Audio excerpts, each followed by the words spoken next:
States, the challenger, Johnny Bumphus.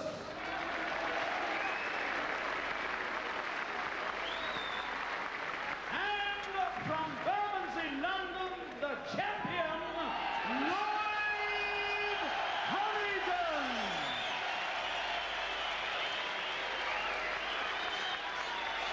My lords, ladies and gentlemen, this match was made at 10 stone 7 pounds or 147 pounds. And at the weigh-in today at the Odeon, Leicester Square, Bumphus scaled 10 stone 5.5 pounds or 145.5 pounds. Honeyghan 10 stone 6 pounds 6 ounces or 146 pounds 6 ounces. Your referee for this contest is Mr. Sam Williams of Detroit.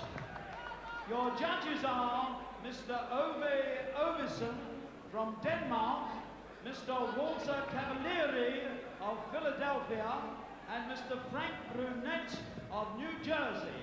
Your timekeeper is Mr. Jeffrey Williams of England, and the supervisor, Mr. Walter Stone of Rhode Island.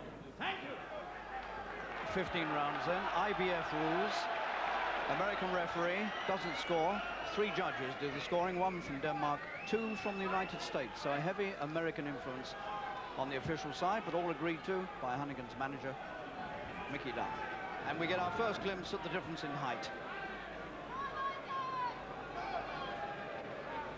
Honeyghan some 3 inches shorter.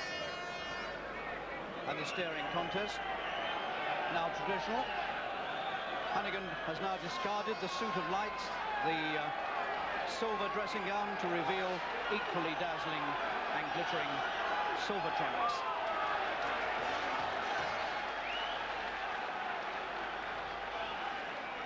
Honeyghan's first defence in front of his own London crowd, and the fight being beamed live to the States. 7 down, round 1.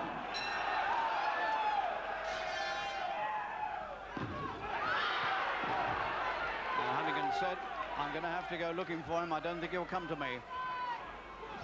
And he predicted, Honeyghan, at the weigh-in today, that he'd do it in 8 rounds.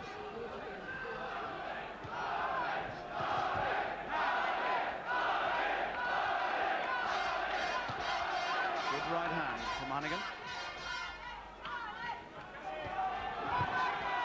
Bumphus looks all arms and legs.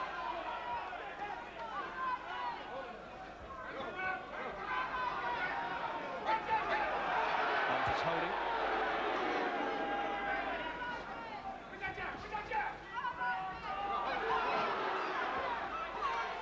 There's no doubt at all that there's a whole new brand of confidence about Honeyghan. He loves being the champion, and he's come to fight like one tonight. I just hope he doesn't overdo it and get careless.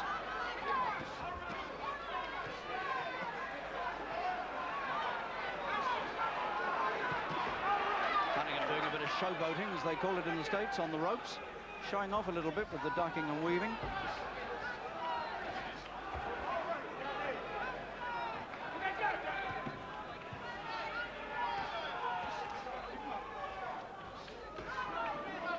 It's a pretty active first round with 15 scheduled.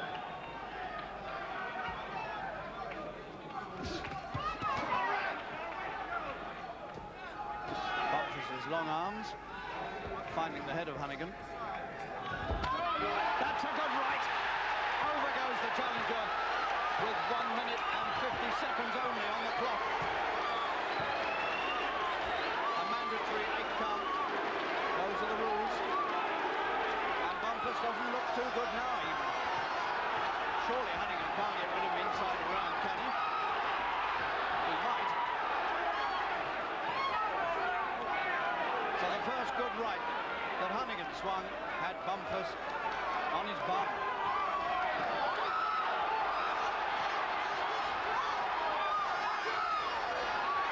And he was holding on for dear life, and Honeyghan got rid of him.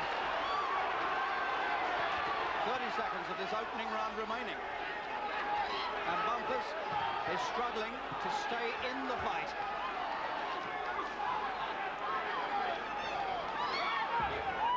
And he still looks dazed and shaking. 15 seconds.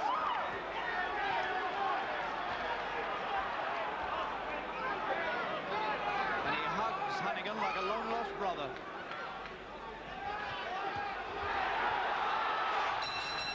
Blistering assault at the bell by Honeyghan, and the crowd couldn't have asked for anything better, and Bumphus doesn't know where he is, and his legs, those long legs, hardly held him up on his way back to his corner. What a dramatic start to this. It was a right hand from Honeyghan that brought the knockdown. He came storming across the ring, had Bumphus backed up towards the ropes, and then suddenly a blinding right hand went through. Looked as though it went through and caught him on the side of the jaw. He was badly hurt. Another angle. It did. It went through to the side of his chin, and it had enough effect to keep him shaky for the rest of the round. I don't see now how Bumphus, who looks as though he may be having the start of eye trouble as well, I don't see how he can stay in this much longer. Round 2. And Honeyghan is right over there to meet him, and he floors him before Bumphus had a chance to get up. The bell had gone, and Lou Dover, the manager of Bumphus, was protesting like mad. But the bell had gone. Honeyghan was across the ring to get at Bumphus the moment he could, and Bumphus wasn't ready for him. But I think you'll find the bell had sounded. The referee now is instructing the judges, I suspect, to subtract a point from Honeyghan's marks. Honeyghan has certainly been penalised for getting across the ring. Too early, according to the referee. I thought the bell had gone. Bumphus doesn't know where he is again. He's got to go, and he's going out of the ring. It's all over. It's all over inside a minute of the second round. Bumphus has to be supported, and Honeyghan has successfully defended his title in the most dramatic way possible. A knockdown in the first round, an incident at the start of the second, and all over within a minute of the start of the second. You couldn't ask for a more dramatic fight than that in that space of time. So Honeyghan makes his first defence on his own territory, and he's done it in style. Bumphus doesn't know where he is. He's not recovered yet.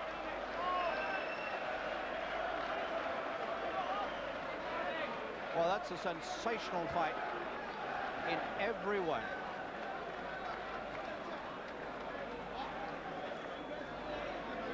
Now then, we can see the finish of the fight again. And this was only some 40 seconds into the second round. Tremendous right hand sent him reeling into the ropes, and Honeyghan knew he had him. And at this point, he was threatening to knock him completely through the ropes and out into the press seats. And at that point, the American referee, Sam Williams, came across, pulled him away, and declared that the fight was over. Here's our unusual overhead camera looking down the bird's eye view. Right hand caught him across the top of the head, and Bumphus had nowhere to go except out of this fight. Those legs had hardly got him back to the corner at the end of the first round. Honeyghan holds up his WBC belt. He is still the WBC and still the IBF champion. Bumphus still not sure whether he's in London or Tacoma. So the Grand Hall at Wembley, smaller arena than we usually see for the big fights in this country.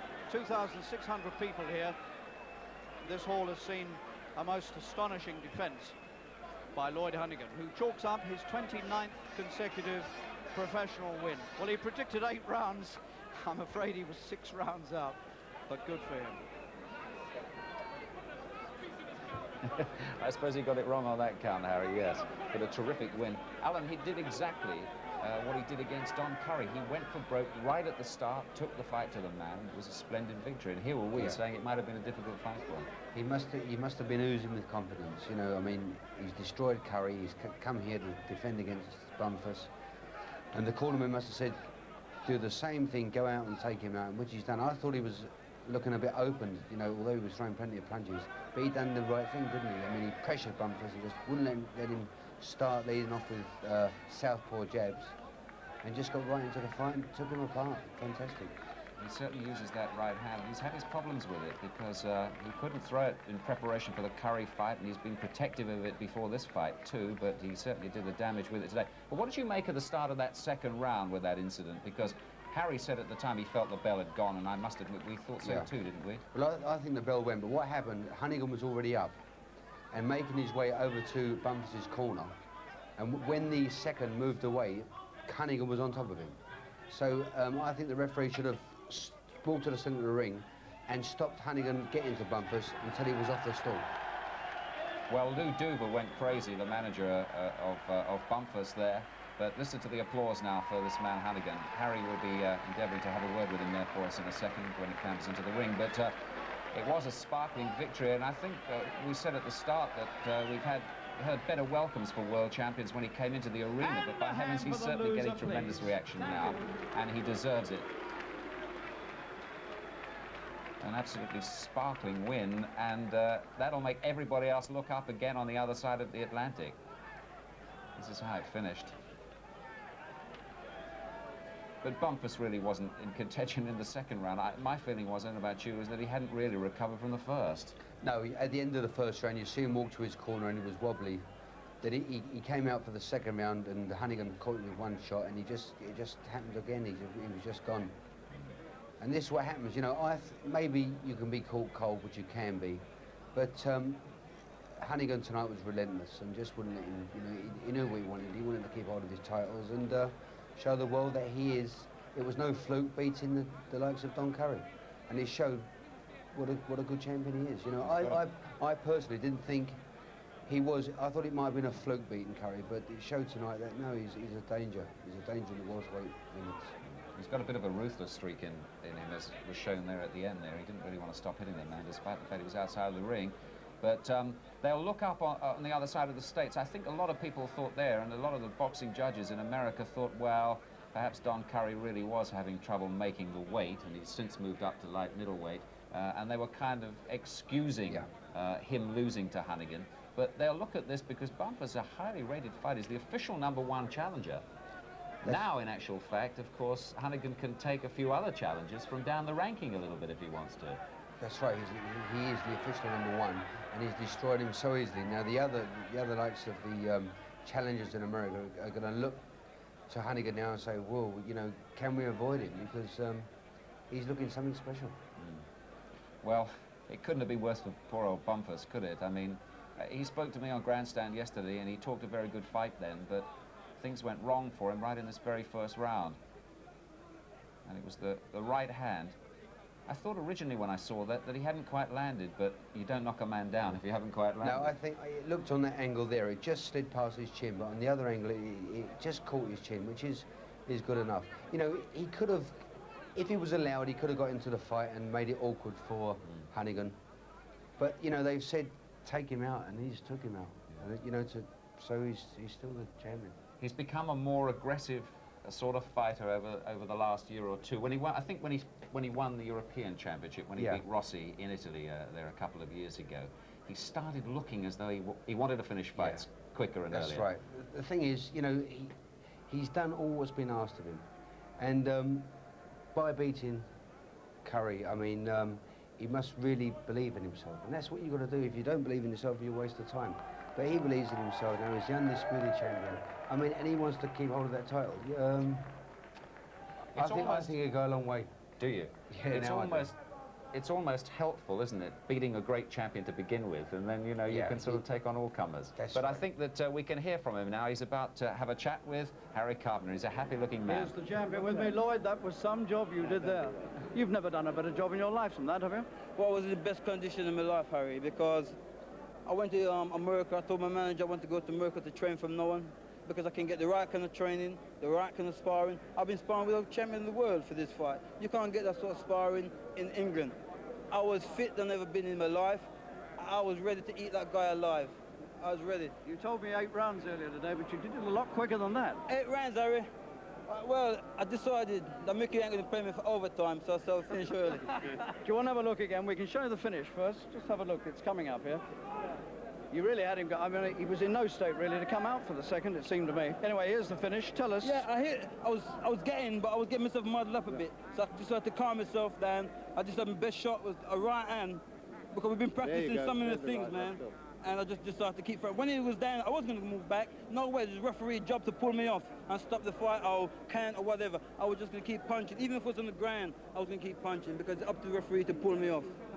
Now, we're going to show you next the start of the second round, which was a bit controversial because the Americans have been protesting like mad ever since. Well, look, but I think the bell had gone. What do you think? The bell did go. Harry, I saw his manager was taking his time to come out of the ring. I saw Bumphus was taking his time to come off his stool. And I was going to take advantage of the situation. That's what I did. I ran over there. I said, right, you're taking your time to come out. I'm here to fight. I told you I'm here for war. I'm not here to mess around when I'm in this ring. I don't get paid for overtime. I'm here to fight.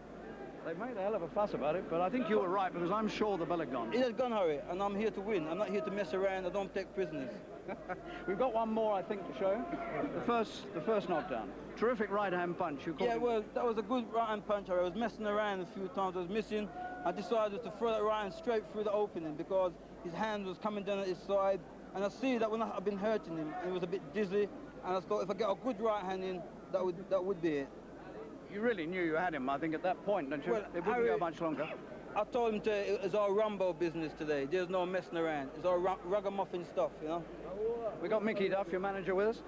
You must be proud of that performance, Mick. I'm delighted, but I'm not very surprised. He's in a mood he's possessed these days in the gymnasium. You know, when you box 5-6 rounds a day with Buster Drayton, you're really at war. You're talking about a guy that has been in for years with Marvin Hagler. Neither of them took any prisoners. The way he's boxing right now, I wouldn't hesitate to put him in with anybody, even any junior middleweight in the world. And I think that's what we may have to go to, because I think he's going to, within a year, he will clean up all the welterweight opposition. Now, Mark Breland is here tonight, the WBA champion, but you've got problems there because he's banned by the WBC. He's banned automatically for 2 years. Now, you know, the WBC often have rules which they can change. They have a meeting and they can make special conditions. We'd be delighted to fight Breland, but not at the risk of losing a second title without getting into the ring, because the WBC have made it emphatically clear that if he fought a South African or the winner of an eliminator involving a South African, they would withdraw his recognition. Okay, thank you, Mickey. Well done, Lloyd. Thank you. I like the dressing gown. Yeah, I like it too. I'll get the name of the tailor off you later. Yeah, great. Thank you.